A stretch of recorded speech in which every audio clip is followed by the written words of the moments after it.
इस्लामाबाद में बैठी शहबाज शरीफ और आसिम मुनीर वाली सरकार सोच रही है कि इसने दुनिया में सब मैनेज कर लिया है, लेकिन वहीं दूसरी तरफ वाशिंगटन डीसी में अमेरिकी संसद के अंदर 44 यूएस लॉ मेकर्स एक पत्र पर साइन कर रहे हैं और इस पत्र में साफ लिखा है कि पाकिस्तान में ह्यूमन राइट्स क्राइसिस है और हम चाहते हैं कि प्राइम मिनिस्टर शहबाज शरीफ, आर्मी चीफ आसिम मुनीर और बाकी टॉप ऑफिशियल्स पर वीज़ा बैन और एसेट फ्रीज लगाया जाए। मतलब बात अब सिर्फ कड़ी निंदा से आगे निकल चुकी है। ये सीधे पाकिस्तान के पीएम और आर्मी चीफ पर यूएस सैंक्शंस की डिमांड है। आज के वीडियो में इसी पत्र की पूरी कहानी बताएंगे कि ये 44 सांसद आखिर हैं कौन, इन्होंने क्या क्या आरोप लगाए हैं और साथ ही साथ इमरान खान, बलूचिस्तान, जर्नलिस्ट, डायस्पोरा, सब कुछ कहाँ फिट होता है और सबसे ज़रूरी चीज़ कि इंडिया के लिए इसका क्या मतलब है, सब बताएंगे विस्तार से। नमस्कार, मेरा नाम है हर्षवर्धन सिंह और आप देख रहे हैं दी एज। सबसे पहले बेसिक फैक्ट्स क्लियर कर लेते हैं। तो तारीख 3 दिसंबर 2025, पत्र किसके नाम लिखा गया? US secretary of state Marco Rubio के।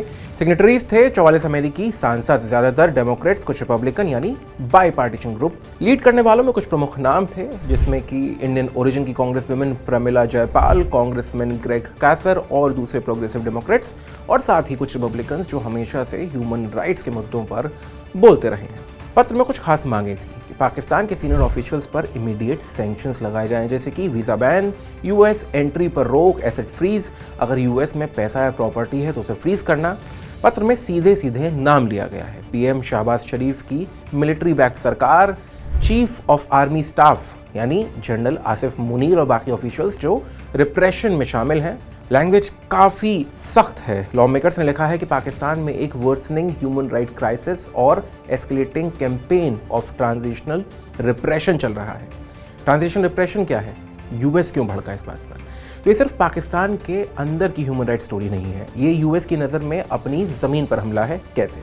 लेटर में लॉ मेकर्स ने लिखा है कि पिछले कुछ सालों में यूएस सिटीजन्स और रेसिडेंट्स जो पाकिस्तान के मिलिट्री या इंटेलिजेंस अब्यूज़ पर बोलते हैं, उन्हें सिस्टमैटिकली टारगेट किया गया है। तो यूएस में रहने वाले एक्टिविस्ट या क्रिटिक्स को ऑनलाइन और फ़ोन के जरिए धमकियां, उनके पाकिस्तान में रहने वाले परिवार वालों को उठाना, टॉर्चर करना, गायब करना। उन्होंने साफ कहा कि ये सब cross border tactics to silence dissent हैं। कुछ स्पेसिफिक केसेस जो लेटर में कवर किए गए हैं या कवरेज में भी आए हैं, वो ये हैं कि पाकिस्तान ओरिजिन यूएस जर्नलिस्ट और एक्टिविस्ट जिनके भाइयों, कज़न्स को पाकिस्तान में उठा लिया गया जब तक वो खुद चुप ना हो जाएं या सोशल मीडिया से कंटेंट ना हटाएं। ये सब मिलकर यूएस लॉ मेकर्स कह रहे हैं कि ये सिर्फ पाकिस्तान की इंटरनल पॉलिटिक्स नहीं है, ये हमारे नागरिकों पर फॉरेन इंटिमिडेशन है और अगर इसे हम इग्नोर करते हैं तो यूएस सॉइल पर भी फ्रीडम ऑफ एक्सप्रेशन खतरे में पड़ जाएगी। इसलिए उन्होंने टारगेटेड सैंक्शंस की मांग की है कि ताकि मैसेज जाए कि डायस्पोरा को धमकाना महंगा पड़ेगा। अब बात करते हैं पाकिस्तान के अंदर के हालात की, जो अपोजिशन है, मीडिया है और आम लोग हैं। लेटर में सिर्फ डायस्पोरा पर हमले की बात नहीं है, वो पाकिस्तान के अंदर की पिक्चर भी खींचता है। उनके शब्दों में पाकिस्तान में आज एक अथॉरिटेरियन सिस्टम चल रहा है जो इन चीज़ों से सस्टेन होता है, जैसे कि ऑपोजिशन लीडर की हालत। कई बार ऑपोजिशन लीडर्स बिना चार्ज के लंबे समय तक हिरासत में हैं, उन्हें फेयर ट्रायल नहीं मिल रहा है। इसमें सबसे बड़ा नाम है फॉर्मर पीएम इमरान खान, जिनको लेटर में पॉलिटिकल प्रिजन माना गया है और उनकी रिहाई की सीधी मांग की गई है। जर्नलिस्ट और मीडिया इंडिपेंडेंट जर्नलिस्ट को हैरिस, अब्डक्ट या एग्जाइल पर मजबूर किया जाता है, कुछ को ऑन एयर से हटाया जाता है, कुछ को रिपोर्ट्स हटवाने के लिए प्रेशराइज किया जाता है। सोशल मीडिया और आम नागरिक की बात करें तो लोग सोशल मीडिया पोस्ट की वजह से अरेस्ट हो रहे हैं। ऑनलाइन क्रिटिसिज्म को नेशनल सिक्योरिटी या डिफेमेशन बताकर केस किया जाता है। वहीं अगर माइनॉरिटीज़ और मार्जिनलाइज्ड ग्रुप की बात करें तो लेटर में सीधा सीधा कहा गया है कि औरतें या फिर रिलीजियस माइनॉरिटीज़ और ख़ास तौर पर बलूचिस्तान के लोग डिस्प्रपोर्शनेट वायलेंस और सर्विलांस झेल रहे हैं। ये सब मिलाकर यूएस लॉ मेकर्स ने इसे ह्यूमन राइट क्राइसिस कहा है, यानी सिस्टमैटिक स्टेट बैक्ड रिप्रेशन जो आर्मी और सरकार दोनों मिलकर चला रहे हैं। 2024 के इलेक्शंस और पाटन रिपोर्ट्स की बात करते हैं तो डेमोक्रेसी है या सिर्फ ड्रामा है, ये एक सवाल है। लेटर में एक बड़ा रेफरेंस है कि 2024 में पाकिस्तान इलेक्शंस हुए। यूएस लॉ मेकर्स का आरोप है कि elections widely condemned for irregularities रहे। इन इरेगुलरिटीज को डिटेल में डॉक्यूमेंट किया पाटन रिपोर्ट ने, जो पाकिस्तान सिविल सोसाइटी का एक इंडिपेंडेंट स्टडी है। पाटन रिपोर्ट के बारे में इंटरनेशनल कवरेज कहती है कि पोलिंग स्टेशंस बंद होने के बाद रिजल्ट्स में भारी मैनिपुलेशन के आरोप हैं, वोट काउंट में मिसमैचेस हैं, फॉर्म 45 के खिलाफ ऑफिशियल रिजल्ट जो है उसमें बहुत बड़ा अंतर है। कई जगह जो अपोजिशन कैंडिडेट्स हैं उनको आर्टिफिशियली हराया गया है और प्लेएबल सिविलियन गवर्नमेंट इंस्टॉल की गई है जिसका असली कंट्रोल मिलिट्री एस्टैब्लिशमेंट के पास है। यूएस स्टेट डिपार्टमेंट ने भी इलेक्शंस के बाद कहा था कि उन्हें रिपोर्टेड इरेगुलरिटीज पर सीरियस कंसर्न है। उन्होंने ट्रांसपेरेंट इन्वेस्टिगेशन की मांग की थी। लेटर का पॉइंट है कि 2024 का इलेक्शन सिर्फ एक सिविलियन फसाड था, अंदर से वही मिलिट्री रूल चल रहा है, बस ऊपर डेमोक्रेटिकली इलेक्टेड लेबल लगा दिया गया है। यानी शहबाज शरीफ को लॉ मेकर एक प्लांट यानी आसानी से कंट्रोल होने वाला सिविलियन चेहरा मानते हैं, जो आसिम मुनीर के आर्मी बैक्ड प्रणाली को लेजिटिमेट दिखाने के लिए बैठा गया है। इमरान की गिरफ्तारी को सेंट्रल इशू के बनाया गया इस पूरे लेटर में। तो लेटर में बहुत साफ तौर पर जो डिमांड है वो लिखी गई है कि former prime minister Imran Khan and other political prisoners must be released. अब इसका कॉन्टेक्स्ट समझते हैं। तो इमरान खान को 2023-24 से लगातार मल्टीपल केसेस में जेल में रखा गया है।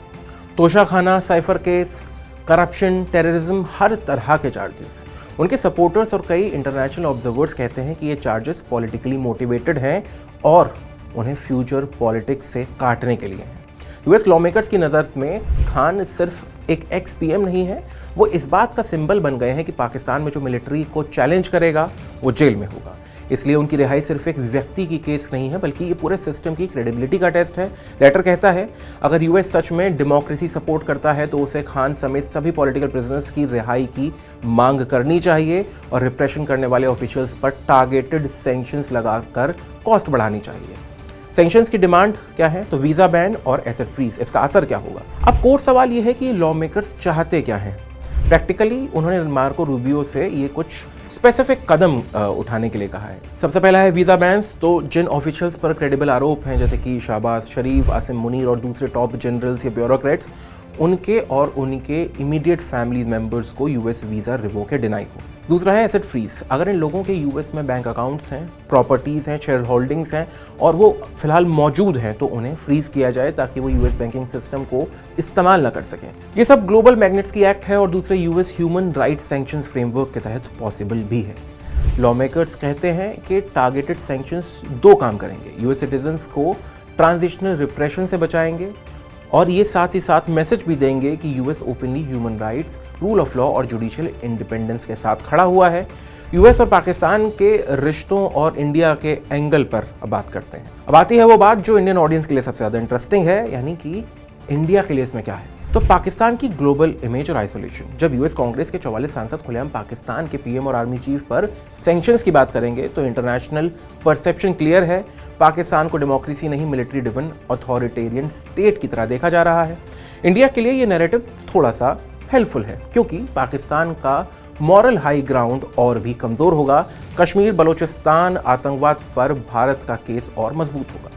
बलूचिस्तान की बात करें तो लेटर में खासतौर पर लिखा गया है कि बलूचिस्तान में औरतें, रिलीजियस माइनॉरिटीज़ और marginalised ethnic groups disproportionate violence और सर्विलांस झेल रहे हैं। ये इंटरनेशनल लेवल पर बलूचिस्तान इशू को लेजिटिमेसी देता है जो आमतौर पर इंडिया या बलोच एक्टिविस्ट रेस करते हैं।